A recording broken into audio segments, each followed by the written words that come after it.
So ito yung harvest ko mga ka-farmers sa aing talong, no. Tapos ayan naman po sa ampalaya. So pang third harvest pa lang po sa ampalaya na to na Galaxy Max F1 yung kanyang variety, ano. So malalaki pa yung mga bunga niya na maiksi. So hindi siya masyadong umaba dahil ay nga sa panahon na tag-araw, no. So ito naman yung sa talong. So patuloy pa rin tayo na lumalaban sa sitwasyon na napakamahal na po mga ka-farmers ng diesel, no. So yung ibang nauna kong tanim na talong, so ipo-pull out ko na, so hindi na papatubigan. Siguro gagapasin or bubunutin na lang, no, para yung mga insekto hindi lilipat doon sa pinakadulo niya. So yung mga medyo bata-bata pa na talong, yun muna yung aalagaan ko. Tapos yung may mga edad na, pull out na natin mga farmers dahil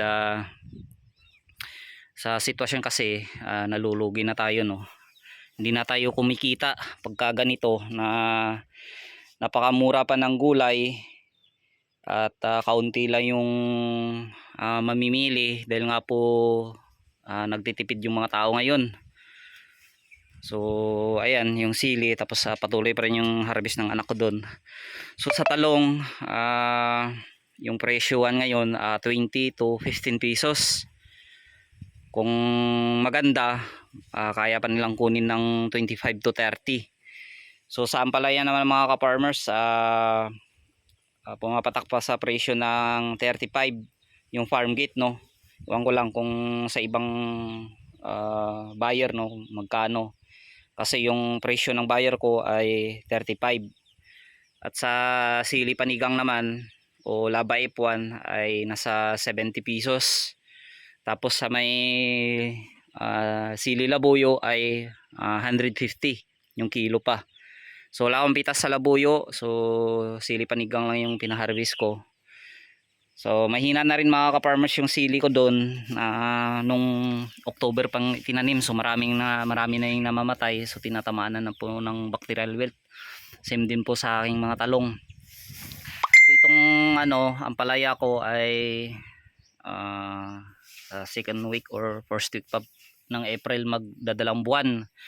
So dili lang siya ng kaunti dahil yun nga mga farmers, no. At medyo tipid tayo sa patubig or dilig at saka abono. So tumaas na rin po yung presyo ng abono, sumabay sa diesel, sa mga insecticide at foliar, no. Pag umorder tayo sa Shopee, mataas na rin.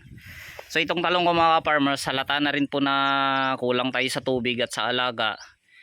Yan nga, dahil sinasabi ko nagtitipid tayo.